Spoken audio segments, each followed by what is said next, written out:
The AMP project is dead. Well, technically it is still alive, but it is on live support. Big websites are no longer using it. The official AMP social media page has been on without any activity for years, and Google has decided that websites with AMP won't be treated as a king anymore. I have talked about why accelerated mobile pages or AMP is getting less and less popular and why Google is secretly abandoning the project altogether.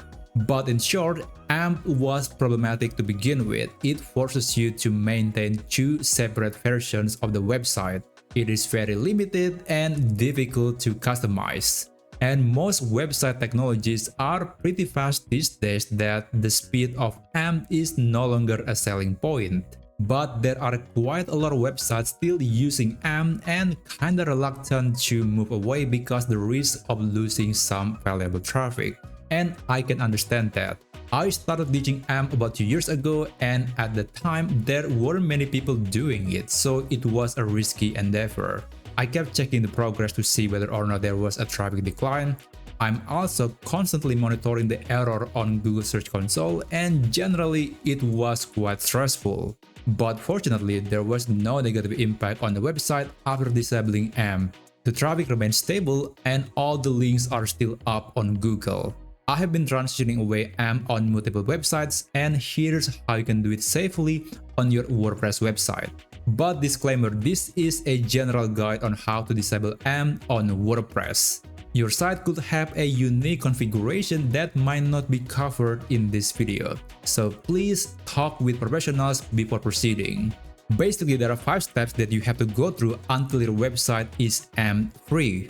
Step number 1, make sure your website is fast. I think this is quite obvious since we are getting rid of AMP, we have to make sure that our site is just as fast, if not faster, when using AMP. Honestly, I think you already know on how you can speed up a WordPress website.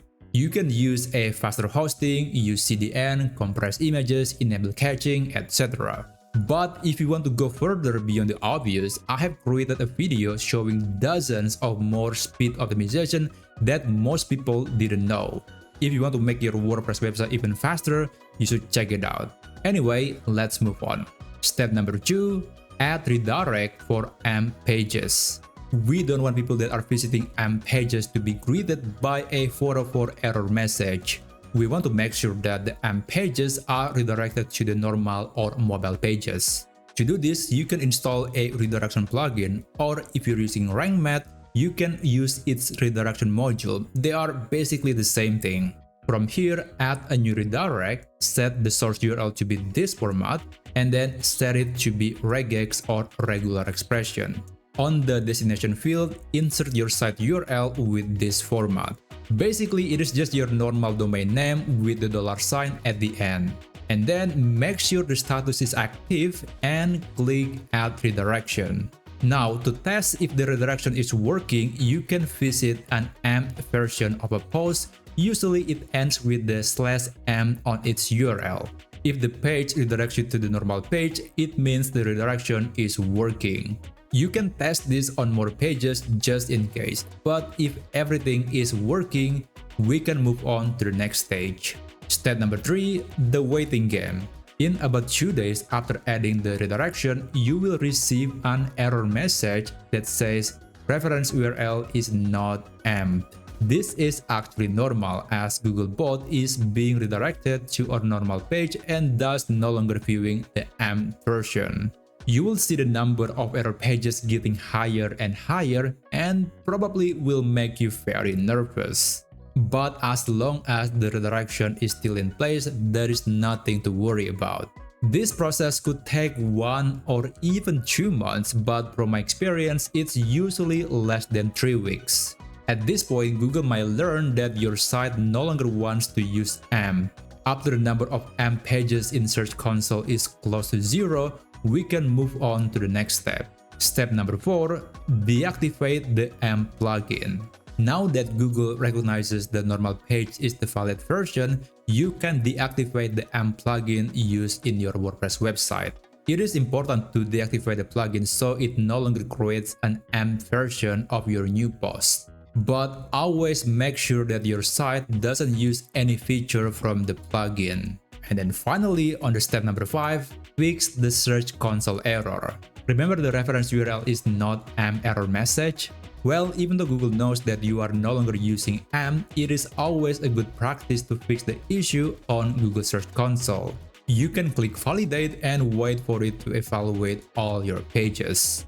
If everything went smoothly, in just a day or two, it will come back with a report that says the problem has been solved. This means your WordPress site is no longer using AMP and Google will no longer serve the AMP version of your page. From my experience, the traffic remains the same during this process, but it is possible that sometimes the traffic dips for just a few days, but it will usually return back to normal.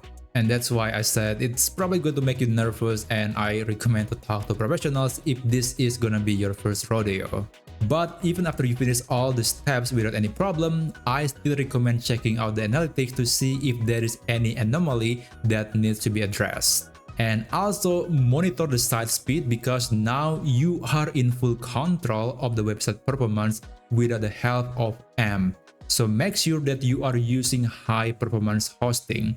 But be careful, because they can be quite expensive without you knowing it. Check out this video to learn how to navigate WordPress hosting that appears to be cheap but actually not. Click on that video and I'll see you there. In any case, thank you so much for watching, subscribe to this channel, and I'll see you around.